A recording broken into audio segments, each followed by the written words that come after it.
எல்லோருக்கும் வணக்கம். அகர உயிர் போல அறிவாகி எங்கும் நிகரில் இறை நிற்கும் நிறைந்து என்கின்றது சைவ சித்தாந்தத்தில் திருவருட்பயன். அகர முதல எழுத்தெல்லாம் ஆதி பகவன் முதற்றே உலகு என்கின்றது திருக்குறளில் கடவுள் வாழ்த்தில் முதலாவது குறள். திருவருட்பயனில் எல்லா எழுத்துக்களுக்கும் உயிராக ஆ கலந்திருந்து ஒலிப்பது போல இறை எல்லா உயிர்களிலும் கலந்து பிரகாசித்து கொண்டிருக்கின்றார் என்கின்றது இந்த திருவருட்பயன். இந்த கருத்தோடு, அதாவது சகல உயிர்களிலும் கலந்திருக்கும் இறையே இந்த பிரபஞ்ச தோற்றத்திற்கும் பிரபஞ்ச இயக்கத்திற்கும் காரணமாக இருக்கின்றது என்று இந்த கடவுள் வாழ்த்து அதிகாரத்தில் திருவள்ளுவர் கூறியிருக்கின்றார். அதனால்தான் என்னவோ ஔவையார் கூறுகின்றார், தேவர் குறளும் திருநான் மறை முடிவும் மூவர் தமிழும் முனிமொழியும் கோவை திருவாசகமும் திருமூலர் சொல்லும் ஒரு வாசகம் என்று உணர் என்று தனது நல்வழியிலே ஔவையார் கூறியிருக்கின்றார். அதாவது தெய்வப்புலவர் திருவள்ளுவர் அருளிய திருக்குறளும் சைவ சமயத்தின் 4 வேதங்களின் சாரமாக இருக்கின்ற உபநிடதமும் அப்பர், சம்பந்தர், சுந்தரர் ஆகிய மூவரும் அருளிய தேவாரமும் மாணிக்கவாசகர் அருளிய திருவாசகமும் திருக்கோவையாரும் அத்தோடு திருமூலர் அருளிய திருமந்திரம் ஆகிய அனைத்தும் இது ஒரே கருத்தைத்தான் கூறுகின்றன. அந்த கருத்து என்னவென்றால், ஆ என்ற ஒலி இந்த எழுத்துக்களில் கலந்திருப்பது போல உலகமெங்கும் இறை கலந்திருக்கின்றார் என்று கூறுகின்றார் வள்ளுவர் அந்த சைவ சித்தாந்தத்தில் கூறுகின்ற கருத்தோடு. அதனால்தான் இந்த திருக்குறளை ஒரு புனித நூலாக கருதப்படுகின்றது. அதனால் இந்த திருக்குறளுக்கு தெய்வ நூல் என்ற ஒரு பெயரும் பெற்றிருக்கின்றது இந்த திருக்குறள். இதை மேலும் மெருகூட்ட வேண்டுமென்றால், அதாவது மனிதன் கேட்க இறைவன் சொன்னது பகவத்கீதை, இறைவன் கேட்க மனிதன் சொன்னது திருவாசகம், மனிதன் கேட்க மனிதனே சொன்னதுதான் இந்த திருக்குறள். இவ்வாறு மகத்துவம் பெற்ற தெய்வ நூலான திருக்குறளானது தனது நூலிலே எந்த ஒரு மதத்தையோ எந்த ஒரு தெய்வத்தையோ குறிப்பிடாது, இன மத வேறுபாடு இன்றி உலகில் வாழுகின்ற சகல மனித குலத்திற்கே அறம் சொன்ன உன்னதமான புனிதமான தெய்வ நூல்தான் இந்த திருக்குறள். இதனால்தான் இன மத வேறுபாடு இன்றி சகல உலகத்திற்குமே அறம் சொன்னதால் இந்த திருக்குறள் உலக பொதுமறை என்று போற்றப்படுகின்றது. இந்த உலக பொதுமறை என்று போற்றப்படும் இந்த திருக்குறளானது மனித வாழ்வின் ஒரு வழிகாட்டியாக திகழ்கின்றது. ஏனென்றால் மனித வாழ்வின் ஒவ்வொரு அங்கமாக இருக்கின்ற, அதாவது முதலிலே குடும்ப வாழ்விலே தொடங்குகின்றது. ஒரு குடும்ப வாழ்வு எவ்வாறு அமைய வேண்டும், அக்குடும்பத்தின் தலைவன் தலைவியாக இருக்கின்ற கணவன் மனைவிக்குரிய கடமைகள், அந்த குடும்பத்திலே உதித்த பிள்ளைகளின் கடமைகள் என்பவற்றை விளக்கும் மிக பெரிய உன்னதமான அறம் கூறும் நூல்தான் இந்த திருக்குறள். பல குடும்பங்களால் இணைக்கப்பட்ட சமுதாயத்திற்கும் அந்த சமுதாயத்தினால் உருவாக்கப்பட்ட அரசியல் எவ்வாறு அறநெறியில் நடக்க வேண்டும் என்று அரசியலுக்கே அறம் சொன்ன நூல்தான் இந்த புனிதமான திருக்குறள். அத்தோடு ஒவ்வொரு மனிதனும் எவ்வாறு அறவழியில் பொருள் ஈட்ட வேண்டும் என்று அறம் சொன்ன நூல்தான் இந்த புனிதமான நூல் திருக்குறள்.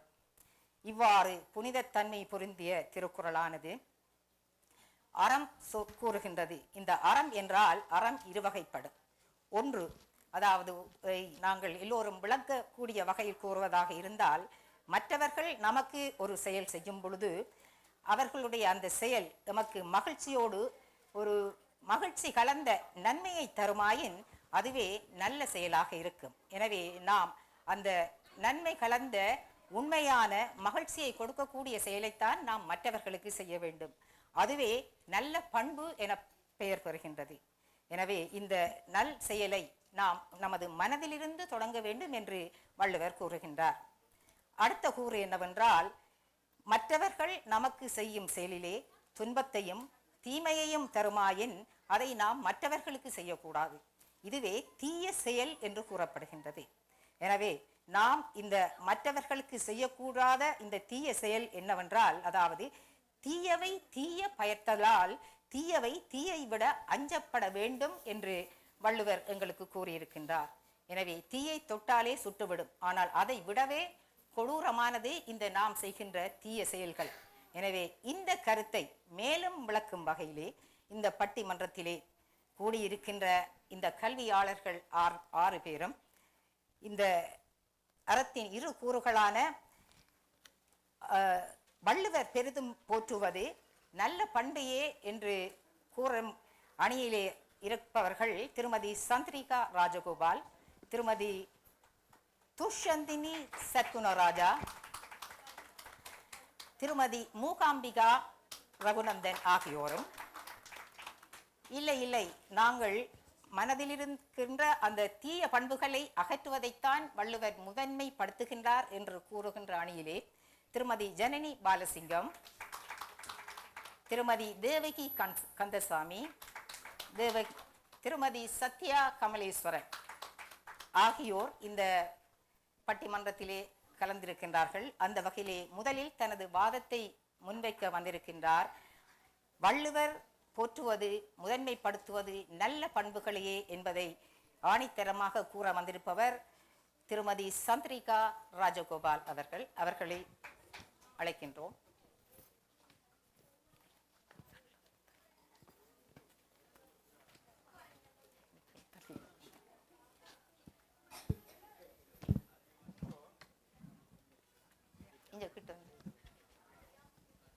கதிரை கிட்ட வந்து அங்கே இல்லை, இது திருப்பி இல்லை எல்லாரும்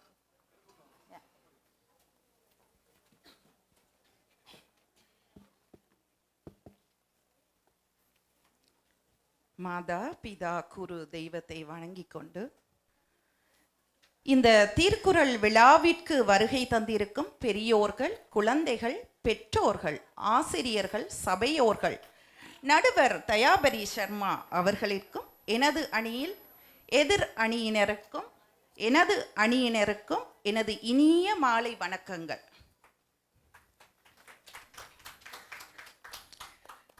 நாம் நம் வாழ்வில் நல்ல பண்பைத்தான் முதன்மையாக போற்றி வாழ வேண்டும் என வள்ளுவர் கூறுகிறார் என வாதிட வந்துள்ளேன். நாம் இவ்வையகத்தில் வளமாக வாழ்வதற்கு அறம் சார்ந்த அன்பையும் அறம் சார்ந்த அருளையும் தான் சிறந்த பண்பாக போற்றி வாழ வேண்டும் என கூறுகின்றேன். முதற்பாவலர் கூறும் அறம் வழி நம் வழியே.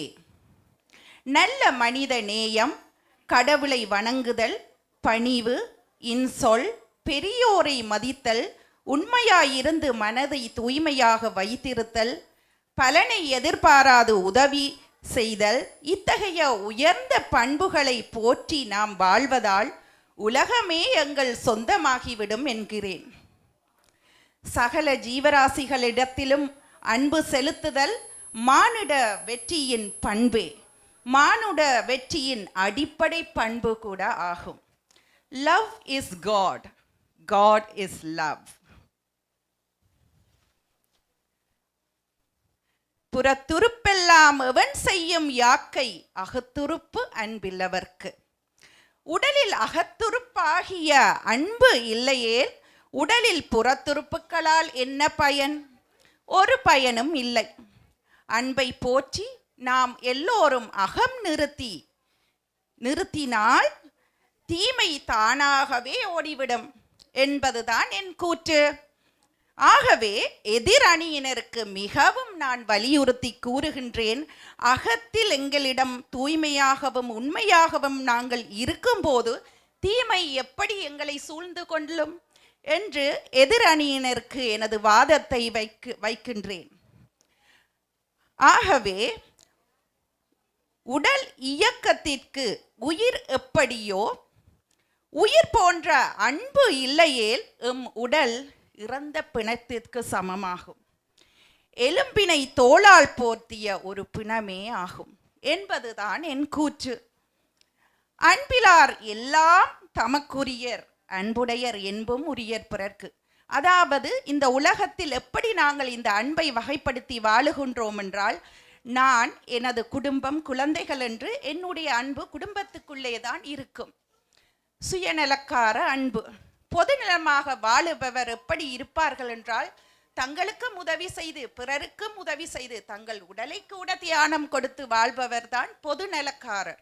ஆகவே இந்த 2 வகையான அன்புகள் இங்கே பிரதிபலிக்கின்றது. இதை பொறுத்து தான் எங்கள் வாழ்க்கை அமைகின்றது. இதற்கு உதாரணமாக, இருட்டு அறையில் நாம் எம்மிலிருந்து தீமைகளை அகற்ற வேண்டும் என்று நாங்கள் யோசிப்பதற்கு அங்கு பேச்சே இல்லை. அதாவது நாங்கள் எப்படி எங்கள் வாழ்க்கையில் தினசரி வாழ்ந்து கொண்டு இருக்கின்றோம் என்றால், இருட்டு அறையில் அகல் விளக்கில் வெளிச்சத்தை எடுத்து சென்றால் அங்கே வெளிச்சம் வந்து இருள் அகன்றுவிடும். ஆகவே வெளிச்சம் போல் இருக்கும் எங்களிடம் இருக்கும் சிறந்த பண்புகள் இருக்கும் பொழுது எப்படி தீமை போல் இருக்கும் தீயவை எங்களை தீண்டும் என்பதுதான் நான் எதிரணியருக்கு வைக்கும் வாதம். ஆகவே நாங்கள் ஒருபோதும் தீயவை தீண்டும்படி இருக்கிறதுக்கு அங்கே சாத்தியக்கூறு இல்லை என்பதே எனது வாதம். உள்ளத்தாலும், அதாவது அகத்தாலும், உடலாலும் புறத்தாலும் தூய்மையை உள்ளபடியே தீமை அண்டாதவாறு நாங்கள் பாதுகாத்து கொள்ளுகின்றோம். ஆகவே உடலாலும் உள்ளத்தாலும் நாங்கள் தூய்மையை பேணி பாதுகாத்து கொண்டு வரும்போது தீயவை எப்படி எங்களை சூழ்ந்து கொள்ளும் என்று எதிரணியருக்கு மீண்டும் என் வாதத்தை வைக்கின்றேன். சபையோரே, ஏமாந்து விடாதீர்கள். எனது எதிரணியினர் என்ன கூறுகிறார்கள் என்றால், ஒரு வீட்டை பாலடைய வைத்துவிட்டு அதிலே தூசி படிய விட்டு அந்த வீடை சுத்தமாக பராமரிப்புக்கு உட்படுத்தாமல் விட்டுவிட்டு குப்பைகள், கூளங்கள், அழுக்குகள் எல்லாம் சேர வைத்துவிட்டு அவர்கள் அங்கே பூட்டி வைத்துவிட்டு நெடுங்காலமாக அதை கவனிக்க முடியாமல் பூட்டி வைத்துவிட்டு ஒரே ஒரு நாள் வருஷத்தில் ஒரு முறையோ அல்லது 10 வருஷத்துக்கு ஒரு முறையோ அங்கே போய் சிவரை சுரண்டுகின்றேன், சுண்ணாம்பு தடவுகின்றேன், சாயம் போடுகின்றேன் என்று இவர்கள் செல்வதேனோ அது எனக்கு புரியவில்லை. மீண்டும் எனது வாதத்தை அவர்கள் முன்னிலையில் வைக்கின்றேன் நடுவர் அவர்களே. ஆகவே நாங்கள் பாலடைந்த வீட்டை போல் எதையும் எங்களையும் பராமரிக்காமல் எங்கள் குடும்பத்தையும் பராமரிக்காமல் நாங்கள் இருக்கவில்லையே. நடுவர் அவர்களே, தயவு செய்து அந்த அணியினருக்கு எடுத்து கூறும்படி மிகவும் தாழ்மையுடன் கேட்டுக்கொள்ளுகின்றேன். நாங்கள் எங்கள் வீட்டை கோவிலை போல், தீப ஒளியை போல் தூய்மையாகவும் சுத்தமாகவும் வைத்திருக்கின்றோம். சுத்தம் சுகம் தரும், சுகாதாரம் தரும். ஆகவே எங்களிடம் தீமை என்ற தீச்செயல்களோ தீய எண்ணங்களோ எங்கள் மனதிலும் உடலிலும் படியாதவாறு நாங்கள் எப்பொழுதும் கோவிலை போன்ற வீட்டிலும் வெளியிலும் வாழ்ந்து கொண்டுதான் இருப்போம். ஆகவே தீமைக்கென்ற பேச்சுக்கே இங்கே இடமில்லை என்று எதிரணியினருக்கு எனது வாதத்தை மிகவும் ஆழமாக கூறுகின்றேன்.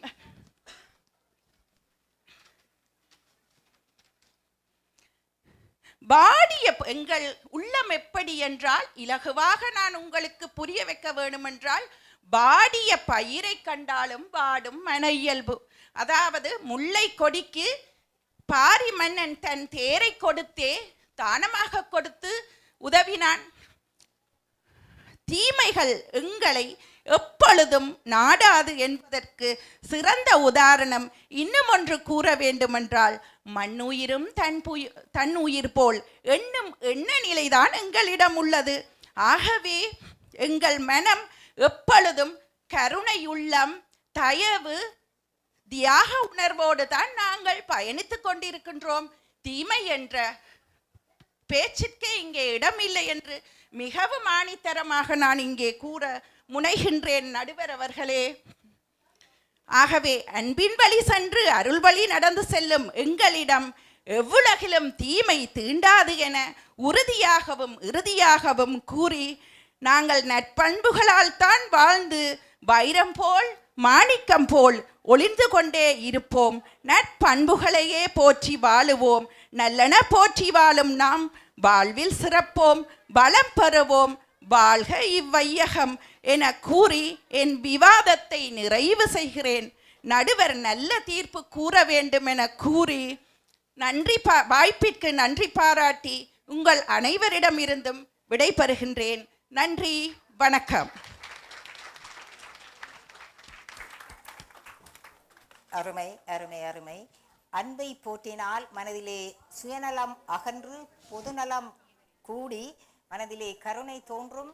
அப்படி கருணை தோன்றுகின்ற மனதிலே அழுக்கு என்பது படியாது என்று ஆணித்தரமாக கூறிய சந்திரிகா ராஜகோபாலை தொடர்ந்து இப்பொழுது இல்லை இல்லை, நாங்கள் தீய பண்புகளை அகற்றுவதன் மூலம்தான் எங்களுடைய நல்ல பண்பை போற்றுவதற்கு துணை புரியும் என்று வள்ளுவர் கருதுகின்றார் என்று தனது வாதத்தை முன்வைக்க வருகின்றார் திருமதி ஜனனி பாலசிங்கம்.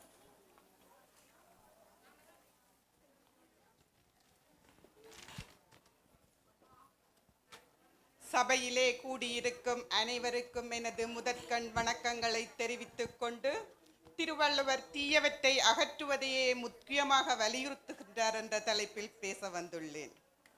எமது எதிர்த்தரப்புவாதியான சந்திரிகா அவர்கள் கூறியிருந்தார், ஒரு இருட்டான அறைக்குள் அகல் விளக்கு வெளிச்சத்தை கொண்டு சென்றால் அதன் இருட்டு தானாகவே போய்விடும் என்றார். அது சரியாக இருந்தாலும் எனக்கு அதில் தெளிவு தெரியவில்லை. ஏனென்றால் ஒரு பழைய சுவற்றுக்கு புதிதாக பெயிண்ட் அடிக்க விரும்பினால் முதலில் பழைய சுவரில் இருக்கின்ற அழுக்குகளையும் பழைய பெயிண்டையும் அகற்றிவிட்டுத்தான் பெயிண்ட் அடிக்க வேண்டும். அப்பொழுதுதான் நாங்கள் அடிக்கின்ற புதிய பெயிண்ட் சுவரில் படியும். அதே போல்தான் எங்கள் மனமென்னும் சுவரில் இருக்கும் பழைய பெயிண்ட் என்னும் அழுக்குகளை நீக்கிவிட்டுத்தான் புதிய பெயிண்டான நல்ல பண்புகளை பின்பற்றும் போது நமது மனமென்னும் சுவரிலே புதிய பெயிண்ட் என்னும் நல்ல பண்புகள் படியும் என்று எனது எதிர்த்தரப்பு வாதியான சந்திரிகாவிற்கு தெள்ளத் தெளிவாக கூறுகின்றேன். இதைத்தான் திருவள்ளுவர் மனத்துக்கண் மாசிலன் ஆதல் அனைத்து அரண் ஆகுல நீட பிற என்கின்றார். இந்த குறளிலே வள்ளுவர் உணர்த்துவது யாதெனில், எங்களுடைய மனதிலே இருக்கின்ற அழுக்காறு என்னும் பொறாமை, அவா என்னும் பேராசை, வெகுளி என்னும் கோபம், அதனால் நாம் பேசுகின்ற வன்சொல், இவற்றை நாங்கள் எங்களிடமிருந்து அகற்றிவிட்டாலே இதுவே முதன்மையான அறம் என்று கூறுகின்றார். அந்த மனதிலே அன்பு, அருள் என்பன தானாகவே ஊற்றெடுக்கும். இதை மேலும் விளக்குவதற்காக இன்னொரு குறளிலே திருவள்ளுவர், அழுக்காறு அவா வெகுளி இன்னா சொல் நான்கும் இழுக்கா இயன்றது அறம் என்று அழகாக கூறுகின்றார். இதனால் தான் திருவள்ளுவர் தீயவற்றை அகற்ற வேண்டும் என்று முக்கியத்துவமாக வலியுறுத்துகிறார் என்று எமது எதிர்த்தரப்பு வாதிகளுக்கு தெள்ளத் தெளிவாக கூறுகின்றேன். இனி எமது நடுவர் தயாவரி சர்மா என்னதான் சொல்ல போகின்றார்கள் என்று வெயிட் பண்ணி பார்ப்போமே என்று கூறி உங்களிடமிருந்து விடைபெறுகிறேன். நன்றி, வணக்கம். நன்றி நன்றி நன்றி ஜனனி பாலசிங்கம். அதற்கு முதல், செவிக்கு உணவு இல்லாத போது சிறிது வயிற்றிற்கும் ஈயப்படும் என்று வள்ளுவர் கூறுகின்றார். எனவே நீங்கள் வயிற்றுக்கு நாங்கள் உணவு இடலாம், ஆனால் உங்கள் செவியை இந்த அறிவுசார் நிகழ்ச்சியிலே விடுமாறு உங்களை பணிவாக கேட்டுக்கொண்டு, அத்தோடு இந்த மண்டபத்திலே அமைதி காக்கும்படி உங்களை தயவாக அன்பாக கேட்டுக்கொள்கின்றேன். சாப்பிடும் பொழுது உங்களுடைய கதையை குறைத்து அமைதியை காத்து நல்ல அறிவுசார் விடயங்களை காதில் வாங்கி கொள்ளுமாறு அன்பாக கேட்டுக்கொண்டு, இப்பொழுது ஜனனி பாலசிங்கம் அவர்கள் கூறினார், மனதில் உள்ள அழுக்குகளை அகற்றினால்தான் இலகுவாக தன்னாலே நல்ல பண்புகளை பின்பற்ற முடியும் என்று கூறியிருக்கின்றார். இவரை தொடர்ந்து தனது வாதத்தை இங்கு வைக்க வருகின்றார் திருமதி துஷந்தி சத்குண ராஜா அவர்கள். சபையில் உள்ள அனைவருக்கும், நடுவர் அவர்களுக்கும், எமது அணியைச் சேர்ந்தவர்களுக்கும், எதிரணியைச் சேர்ந்த நண்பிகளுக்கும் இனிய வணக்கம். நம் வாழ்வில் நல்ல பண்புகளை போற்றுவதையே முதன்மையாக கூறுகிறார் வள்ளுவர் என்பதை விளக்கிச் சொல்ல வந்திருக்கிறேன். அடக்கமுடைமை, ஒழுக்கமுடைமை என்ற அதிகாரங்களில் நல்ல பண்புகளை பின்பற்றினால் தீயவை எம்மை விட்டு தாமாகவே அகன்றுவிடும் என்று தெளிவாகச் சொல்லியிருக்கிறார் நம் பொய்யாமொழி புலவர்.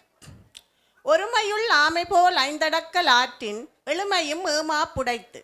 ஆமை தனக்கு துன்பம் வரும்போது தன் ஐம்புலன்களையும் கனமான ஓட்டுக்குள் இழுத்து கொள்கிறது. நாமும் எமது ஐம்புலன்களையும் கட்டுப்படுத்தினால் மனம் தீயவற்றை நாடாது. பேராசை, பொறாமை போன்ற தீய குணங்கள் எம்மை அணுகாது. எதிரணியைச் சேர்ந்தவர்கள் தீமையை போற்றுவதைத்தான் வள்ளுவர் சொல்கிறார் என்று கூற முற்படுவார்கள். ஆனால் ஒருவன் ஒழுக்கமாக இருக்கும்போது அவனிடம் என்ன தீமை இருக்கப் போகிறது? அவன் எதற்கு தீமையை அகற்ற வேண்டும் என்பதுதான் எனது கேள்வி. அதை விட்டு சுவருக்கு பெயிண்ட் அடிக்கிறது என்று கதை சொல்வது இது என்ன உவமை ஜனனி? அடுத்து மனத்துக்கண் மாசிலநாதல் என்ற குறளை பற்றி சொன்னார் ஜனனி. நல்ல பண்புகளை போற்றினால் ஒருவன் மனது குற்றமில்லாமல் தான் இருக்கும் என்பதே எமது அணியின் வாதம். எனவே நல்ல பண்புகளை போற்றினால் அங்கே தீமைக்கு இடமேது. நாம் ஒழுக்கமாக இருக்கும்போது அடக்கத்துடன் வாழ்வோம். அப்படி இருக்கும்போது பொறாமை கொள்ள மாட்டோம். அடுத்தவர் பொருளுக்கு ஆசைப்பட மாட்டோம். ஏன் பிறரை பற்றி தீமையாக கூட பேச மாட்டோம் என்பதை ஒழுக்கமுடைமை அதிகாரத்தின் முதல் குறளிலேயே வலியுறுத்துகிறார் வள்ளுவர். ஒழுக்கம் விழுப்பம் தரலான், ஒழுக்கம் உயிரினும் ஓம்பப்படும். ஒழுக்கம் ஒருவருக்கு உயர்வை தந்து மேன்மையை பரிசளிக்கும். ஒழுக்கமுடையவனாக வாழ்ந்து தன்னையும் தன்னை சார்ந்தவர்களையும் மேம்படுத்துவதே சிறப்பானது. ஒருவர் எவ்வளவு உயரத்தில் இருந்தாலும் ஒழுக்கம் தவறினால் அவரை யாரும் மதிக்க மாட்டார்கள். ஏன் அவன் குடும்பத்தினர் கூட அவனை ஒதுக்கி விடுவார்கள். நல்ல ஒழுக்கத்தை சிறுவர்களுக்கு சொல்லிக் கொடுக்கும் போது அது இளமை காலத்தில் நல்ல வழியில் நடக்க அவர்களுக்கு உந்துகோலாக அமையும். அடக்கமும் ஒழுக்கமும் ஒருவனது மனதில் இருந்தால் தீமையை அகற்றி நல்ல பண்புகளை முதன்மையாக போற்றுவார். எதிரணியைச் சேர்ந்த தேவகி இனி என்ன சொல்கிறார் என்று கேட்போம். நன்றிக்கு வித்தாகும் நல்லொழுக்கம் தீயொழுக்கம் என்றும் இடும்பை தரும். நன்றி, வணக்கம். நன்றி நன்றி துஷந்தி சத்குணராஜா அவர்களுக்கு நன்றிகள். அதாவது அவர் கூறியிருந்தார், அடக்கம் ஒடுக்கம் என்பவற்றை நாங்கள் பழக்கமாக கொண்டால் அது வழக்கமாகிவிடும் என்று கூறுகின்றார். அதனால் தான் நாங்கள் கூறுவோம் பழக்க வழக்கம் என்று கூறுவோம். ஒரு விஷயத்தை நாங்கள் பழகி கொன்றால், அதை பழகிவிட்டோமே ஆனால் அது எங்களுக்கு வழக்கமாகிவிடும். எனவே நல்ல பண்பு போற்றுவதில் தங்களுக்கு எந்தவித தடையும் இல்லை என்று தனது பதிவை எடுத்து சென்ற துஷந்தி சத்குணராஜாவை தொடர்ந்து வர இருப்பவர் திருமதி தேவகி கந்தசாமி அவர்கள். அவருடைய கருத்தை நாங்கள் கேட்டு பார்ப்போம்.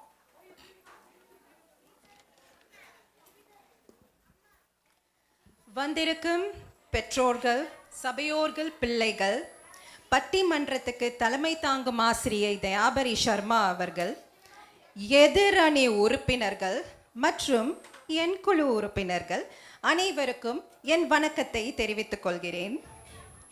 தீயவற்றை அகற்றுவதே முதன்மையாக அழுத்தி கூறுகின்றார் வள்ளுவர் என்ற கருத்தை கூற வந்துள்ளேன்.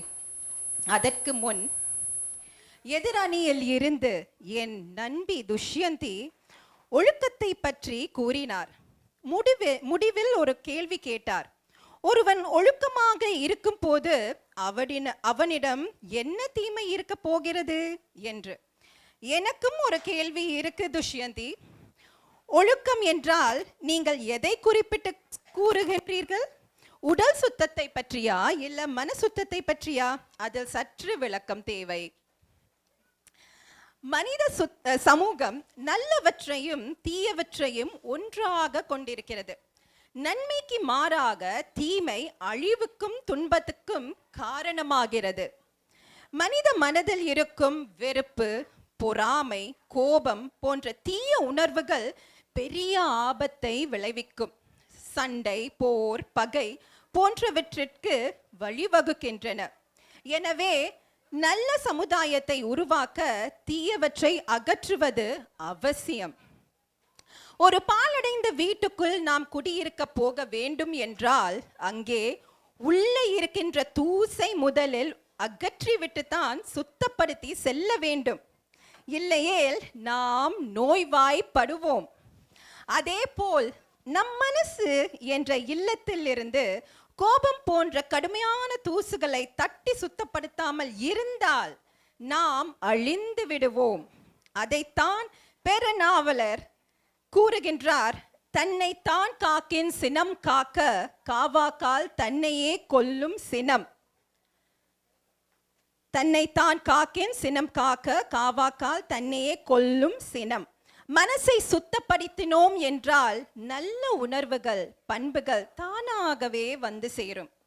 மேலும் நம்மை மட்டும் அல்ல, கோபத்தால் மற்றவர்களுக்கும் தீமை செய்ய நினைப்போம். பிறருக்கின்னா முற்பகல் செய்யின் தமக்கு இன்னா பிற்பகல் தாமே வரும். ஆதலால் கோபத்தால் பிறருக்கு நாம் தீமை செய்தால் அது ஒரு பூமராங் போல் திருப்பி நமக்கு வரும். அதை நாம் கர்மா என்றும் கூறலாம்.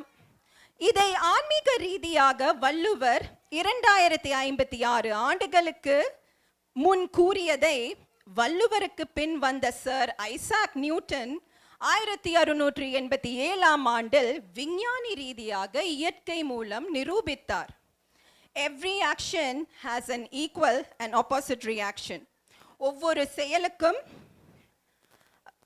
ஒவ்வொரு செயலுக்கும் ஒரு சமமானதும் ஒரு எதிரானதுமான மறுதாக்கம் உண்டு.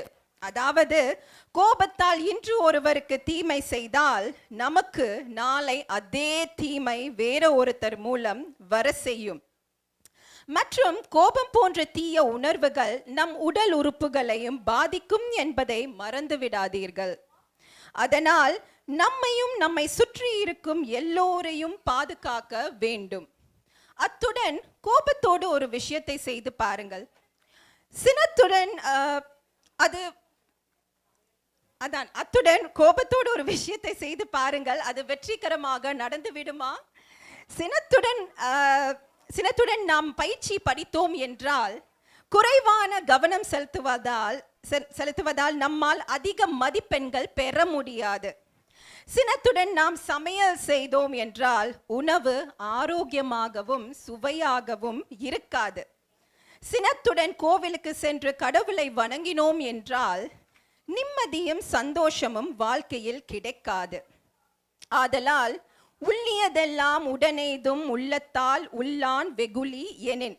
நம் உள்ளத்தில் இருந்து கோபத்தை அகற்றி பொறுமையை பாதுகாத்து வந்தோம் என்றால் நினைக்கின்ற எந்த ஒரு விஷயத்தையும் இலகுவாக அடைந்து வெற்றிகரமாக முடித்துவிடலாம். முடிவாக நல்ல சமுதாயம் உருவாக வேண்டும் என்றால் தீயவற்றை ஒழித்தே ஆக வேண்டும். கோபம் போன்ற கொடிய உணர்வுகளை வேரோடு அகற்றினால் வாழ்க்கை இனிமையடையும் என்று வள்ளுவர் கூறுகின்றார்.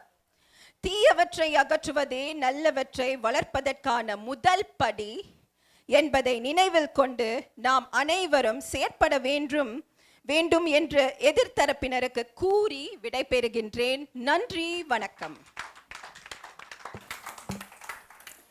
அருமை அருமை அருமை. அதாவது பதறாத காரியம் சிதறாது என்று கூறியிருக்கின்றார். எங்களுக்கு கோபம் வரும் பொழுது எங்களுக்கு ஒரு பதட்டம் வரும். பதட்டம் வந்தால் ஒரு காரியத்திலே நாங்கள் கன்சன்ட்ரேட் பண்ண முடியாது. அதாவது எங்களுடைய மனதை ஒருநிலைப்படுத்தி அந்த காரியத்திலே நாங்கள் செயல்படுத்த முடியாது. அதனால் அந்த காரியத்தில் வெற்றி கிடைக்காது. அதனுடைய மூல காரணம் கோபம். கோபத்தினால் பதட்டம் வந்தால் எங்களால் அதிலே கவனம் செலுத்த முடியாது. கவனம் செலுத்த முடியாவிட்டால் வெற்றி கிடைக்காது. அதைத்தான் தேவகி அவர்கள் இப்பொழுது எடுத்து கூறியிருக்கின்றார். சரி, அவருக்கு என்ன எதிர்கருத்து கூறுவார் என்று திருமதி மூகாம்பிகா ரகுநந்தன் அவர்களை மேடைக்கு அன்போடு அழைக்கின்றோம். எல்லோருக்கும் எனது வணக்கத்தை தெரிவித்துக் கொண்டு, தெய்வ புலவர் நல்லவற்றை போற்ற வேண்டும் என்று வலியுறுத்தி கூறுகின்றார் என்ற தலைப்பில் எனது கருத்துக்களை முன்வைக்க வந்துள்ளேன். முதலில் எனது நண்பி தேவகிக்கு கூறிக்கொள்கிறேன், திருவள்ளுவர் உள்ளத்தாலும் உடலாலும் சுத்தமாக இருக்க வேண்டும் என்று கூறுகிறார் என்று கூறிக்கொண்டு, அறம் போலும் கூர்மையரேனும் மரம் போல்வர் மக்கட்பண்பில்லாதவர் என்கின்றார் வள்ளுவர். அதாவது ஒருவர் கல்வியில் சிறந்து விளங்கினாலும் செல்வத்தில் சிறந்து விளங்கினாலும் நல்ல பண்புகளை பின்பற்றாமல் விட்டால் அவர்கள் கல்லுக்கு சமமானவர்கள் ஆவர். எனவே நாம் நல்ல பண்புகளை போற்ற வேண்டும். அடுத்தபடியாக நாம் உலகத்தில் அழியாமல் இருக்க வேண்டுமென்றால் புகழுடன் வாழ வேண்டும். அந்த புகழ் எங்களுக்கு எப்படி வர வேண்டுமென்றால் ஈதல் இசைப்பட வாழ்தல் அதுவல்லது ஊதியம் இல்லை உயிர்க்கு. அதாவது வறியவர்களுக்கு கொடுத்து அதனால் வரும் புகழுடன் வாழ்தல் வேண்டும். அப்புகழை தவிர மனித உடலுக்கு உயிருக்கு பயனுள்ளது வேறு ஒன்றும் இல்லை. ஈதல் செய்யும் பொழுது நிச்சயமாக எங்கள் மனதிலே தீமையான எண்ணங்கள் ஒருபோதும் வர முடியாது. ஈதலால் வரும் புகழால் மற்ற உயிரினங்கள் மீது அன்பு பெருகுமே தவிர தீய எண்ணங்கள் மனதிலே ஏற்படாது. ஈதலால் எங்கள் மனம் தூய்மை அடைகிறது. பிறர் மீது உள்ள அன்பின் காரணமாகத்தான் ஈதல் செய்கின்றோம். அப்படி இருக்கும் பொழுது தீமையான எண்ணங்கள் ஒருபோதும் எங்கள் மனதில் ஏற்படாது என்பதனை ஆணித்தரமாக எதிர்த்தரப்பினருக்கு கூறிக்கொள்கின்றேன். யார் ஒருவர் தன் நற்குணங்களாலும் நற்செயல்களாலும் உலகத்திற்கு பயன்படும்படியாக வாழ்கின்றார்களோ அவர்கள் இந்த உலகத்தால் போற்றப்படுவார்கள்.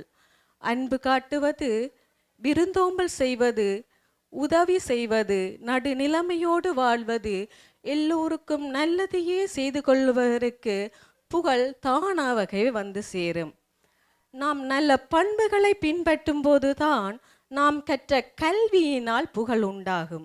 மாறாக நாம் நல்ல பண்புகளை பின்பற்றாமல் விட்டால் எவ்வளவுதான் நாம் கல்வி கற்றாலும் அதனால் எந்த பிரயோசனமும் இல்லை. எனவே நாம் கல்வி கற்றாலும் நல்ல பண்புகளை கொண்டிருக்க வேண்டும். நல்ல பண்புகள் கொண்ட மனதிலே அன்பு ஊற்றெடுக்குமே தவிர தீமைகள் வந்து சேர இடம் இருக்காது. அப்படி இருக்கும் பொழுது எங்களது மனதிலிருந்து தீமைகளை அகற்ற வேண்டும் என்ற சொல்லிற்கே இடமில்லை. நல்லவற்றை போற்றினால் தீமைகள் என்றுமே எங்களை அணுகாது. ஆதலால் வள்ளுவர் நல்ல பண்புகளை போற்றுவதையே முதன்மையாக கூறியிருக்கின்றார் என்று கூறிக்கொள்கின்றேன். நாங்கள் இந்த உலகத்திலே எங்களது உடல் அழிந்தாலும் நல்ல பண்புகளை செய்து அதன் மூலம் புகழ் கிடைத்தால் அந்த புகழால் நாங்கள் எல்லோர் மத்தியிலும் எங்களுடைய உடல் அழிந்தாலும் என்றுமே வாழ்ந்து கொண்டே இருப்போம். அதற்கு உதாரணம் வள்ளுவர் ஆவர். வள்ளுவர் போன்ற நல்ல பண்புகளை போற்றுபவர்களுக்கு மனதிலே தீமையான செயல்கள் வருவதற்கு சாத்தியமே இல்லை. எனவே தெய்வ புலவர் நல்லவற்றை போற்ற வேண்டும் என்று கூறுகின்றார் என்று மீண்டும் வலியுறுத்தி கூறிக்கொண்டு அமர்கின்றேன். நன்றி, வணக்கம். அருமை அருமை. மூகாம்பிகா ரகுநந்தன் அவர்கள் அருமையாக கூறியிருந்தார். அதாவது எவ்வளவுதான் படித்தாலும் பட்டங்கள் பெற்றாலும் எவ்வளவுதான் புகழ் கிடைத்தாலும் அந்த புகழ் நிலைத்திருக்க வேண்டுமென்றால் நாம் வறியாட்கு ஒன்று ஈதல் என்ற ஈகை மூலம்தான் நாங்கள் பெற்ற புகழை நிலைத்திருக்க செய்ய முடியும். எங்களுடைய உடல் அழிந்தாலும் நாங்கள் செய்த நல்ல செயல்களால் தான் காலம் பூராக வாழ்ந்து கொண்டிருப்போம் என்று அருமையான கருத்தை கூறி சென்ற மூகாம்பிகாவினுடைய கருத்தை தொடர்ந்து வர இருப்பவர் எங்களுடைய பட்டிமன்றத்தை நிறைவு செய்ய இருக்கும் அன்பு சகோதரி திருமதி சத்யா கமலீஸ்வரன் அவர்கள்.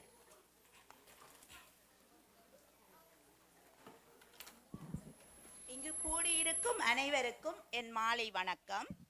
நான் மனதிலிருந்து தீமைகளை அகற்றுவதையே முதன்மைப்படுத்துகிறார் வள்ளுவர் என வாதிட வந்துள்ளேன்.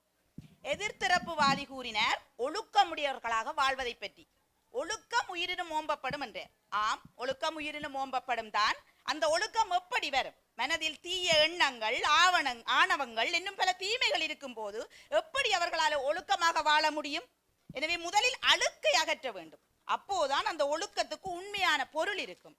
நான் நினைக்கிறேன் துசி அவர்கள் எங்கள் எதிர்த்தரப்பில் இருக்க வேண்டியவர் எதிர்த்தரப்புவாதியாக இருந்து விட்டார் என்று. சுத்தம் சுகம் தரும் என்று சொன்னார் சந்திரிகா அவர்கள். உண்மைதான், சுத்தம் சுகம் தரும் தான். வீட்டை நாங்கள் 1 மாதம் பூட்டி வச்சிருப்போமாம், அதுக்கு பிறகு கூட்டுவோமாம், 1 வருஷத்துக்கு பிறகு கூட்டுவோமாம் என்றெல்லாம் சொன்னா. ஆனால் மனச்சுத்தம் முக்கியம். உடல் சுத்தமோ எங்களோட இந்த இருக்கிற சூழல் சுத்தமோ இல்லை, மனச்சுத்தம் முதலாவது முக்கியம். மனச்சுத்தத்தை முதல் நாங்கள் பேண வேண்டும். இப்பொழுது எனக்கு சந்திரிகா அவர்கள் அன்பா கட்டளைறார், ஒருக்கா சத்தியா இதை செய்கிறீங்களாண்டு. எந்த மனதில் அவ எனக்கு எனக்கு என்ன அவ சொல்றது என்ற கோபம் இருக்கு, நானே செய்ய வேண்டும் என்ற ஆணவம் இருக்கு. அப்ப அன்புக்கு எங்க இடம் இருக்கு? வெளித்தோட்டத்தில் எனக்கு அவ ரொம்ப பிடிக்கும், உண்மையா அன்பா கதைப்பேன். அப்ப இது உண்மையான அன்பா? எங்களோட மனதில் அழுக்கு இருக்கு. எனவே இதைத்தான் முதலில் அகற்றி அவட கட்டளை என்னால் ஏற்க முடியும். எனவே முதலில் தீமைகளை அகற்ற வேண்டும். ஒரு பெட்டிக்குள்ள குப்பையே இருக்கு, அதுக்குள்ள நாங்கள் ரத்தினங்களை போட்டா இடமும் இருக்காது, அந்த ரத்தினத்துக்கான ஜொலிப்பும் இருக்காது. முதல்ல குப்பைகளை அகற்றணும், அகற்றி போட்டு நான் ரத்தினங்களை போடணும். எனவே முதலில் தீமைகளை நாங்கள் அகற்றணும். மனமான உட்பகை தோன்றின் இனமானா ஏதம் பலவும் தரும் என்றார் வள்ளுவர். மனம் திருந்தாத அளவுக்கு உட்பகை விளைவிக்கும் உணர்வு ஒருவனுக்கு ஏற்பட்டு விடுமானால் அது அவனை சேர்ந்தவர்களையே பகைவராக்கிவிடும். உட்பகை மனதுக்குள்ள இருந்தா ஒழுக்கம், அன்பு எதுவுமே சமூகத்துக்கு பயனற்றதாகிவிடும். அதுபோல குடும்பம் என்று எடுத்தமெண்டா ஆமை புகுந்த வீடு உருப்படாதுன்னு சொல்வார்கள். அதன் பொருள் தெரியுமா உங்களுக்கு? வள்ளுவருக்கு பிடிச்ச ஆமைகள் நிறைய இருக்கு, அதை அகற்ற சொல்லித்தான் வள்ளுவர் சொல்லுகிறார். கொல்லாமை, கல்லாமை, கல்லுண்ணாமை, இப்படி பல ஆமைகளை சொல்லுகிறார்.